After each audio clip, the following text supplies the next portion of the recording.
Nous n'avons qu'une planète et nous devons en prendre soin. C'est la raison d'être du Sietom. Rappelez-vous, avant la gestion des déchets, c'était ça. Ou ça. Ou ça. On ne voulait pas en entendre parler. C'était des déchets. Pourtant, aujourd'hui dans votre commune, la gestion des déchets, ça ressemble plutôt à ça. Ou ça. C'est mieux, non? Mais avant d'en arriver là, il y a toute une aventure. Avec des femmes, des hommes et des enfants. De la technologie, de l'innovation et même un tapis vert et une salle de bal. Tout commence avec le Sietom. Et le Sietom, c'est quoi? C'est un syndicat intercommunal de collecte et traitement des ordures ménagères. Il a été créé dans un syndicat d'études en 67, puis après dans une phase active en 73. Et puis à partir de 96, on a travaillé sur un plan régional avec la région, le département, l'ADEME, pour mettre en place la collecte sélective et les déchetteries et la modernisation de notre usine de compostage. Le Sietom regroupe 41 communes et il est entièrement géré par ses élus. Le comité compte 82 membres, 2 par commune, qui se réunissent une fois par mois lors de réunions publiques. Chaque geste du syndicat est le fruit d'un travail collégial et d'un vote de l'ensemble de ses membres. Les décisions sont prises à l'issue de débats publics par des hommes et des femmes de terrain, proches de leurs administrés.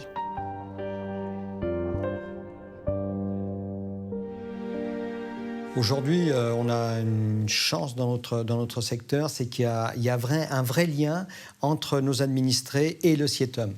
Je prendrai comme exemple la collecte sélective, où on a des taux de réussite qui sont exceptionnels, puisqu'on a entre 7 et 10% de refus. Je rappelle qu'au niveau national, on est plutôt autour de 23-25% de refus. Donc, on voit qu'on a affaire à des éco-citoyens. C'est vrai qu'on fait des gros efforts de communication à travers des bulletins, à travers une présence du Sietom dans les collèges, dans les écoles, pour former les jeunes. Depuis la mise en place du tri sélectif, le Sietom a toujours priorisé l'action de communication en direction des enfants, parce que les enfants sont les acteurs de leur quotidien en effectuant les bons gestes de tri.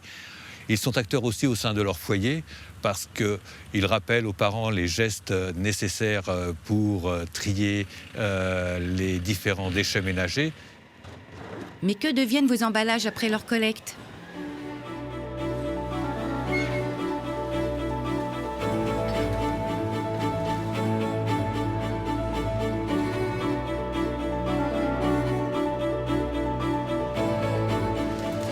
Tous les emballages recyclables arrivent au centre de tri.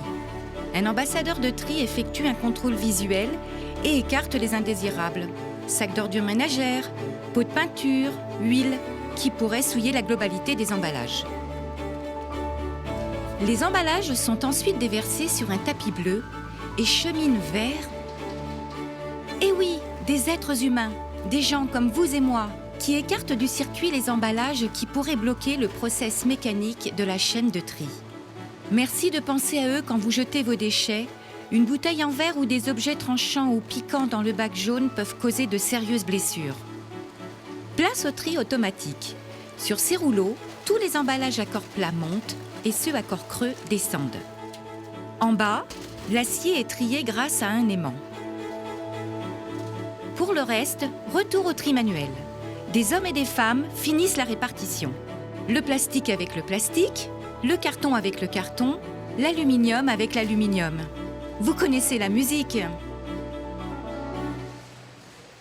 Le travail est assez difficile dans l'ensemble, où on est debout quand même 7 heures par jour. Le fait d'avoir à faire des gestes à droite et à gauche, c'est assez dur pour le dos.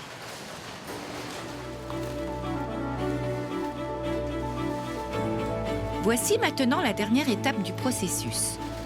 Les déchets triés sont amenés dans cette machine qui les compacte. Malgré les apparences, cette compression n'est pas un César. On appelle ça une balle. Une balle cubique, certes, mais une balle tout de même. Et où est-ce que l'on stocke les balles ? Dans la salle de bal, pardi. C'est de là que partent vos emballages pour être transformés en vélos, en journaux, en bouteilles, en garnitures de siège auto, etc., etc.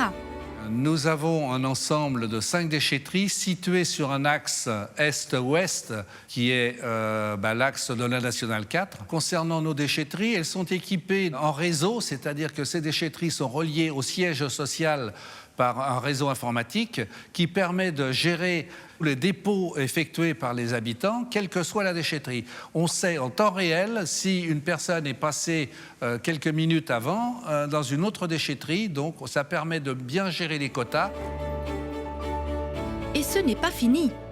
Que deviennent les ordures ménagères? Vous savez, tous ces trucs qui ne se recyclent pas.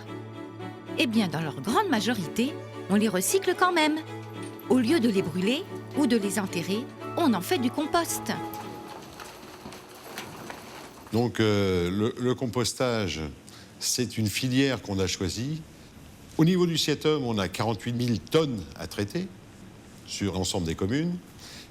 Et donc l'intérêt que nous, on a à faire du compost, c'est qu'on traite, on obtient donc des matières organiques qui peuvent retourner à la terre. Des tonnes et des tonnes de bons composts bien riches à destination des agriculteurs qui peuvent ainsi enrichir leurs terres de manière écologique. La terre nous nourrit et nous nourrissons la terre en retour comme la nature l'a prévu. La boucle est vraiment bouclée. Alors les avantages du compost, c'est pour moi principalement les apports de matière organique.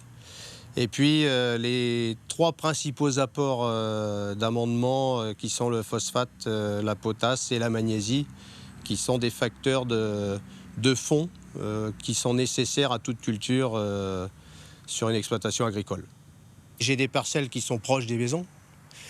Et de ce côté-là, le compost a aussi un certain intérêt, on va dire. C'est qu'il n'y a pas d'odeur, c'est un produit sec. Et puis après, il y a un avantage économique.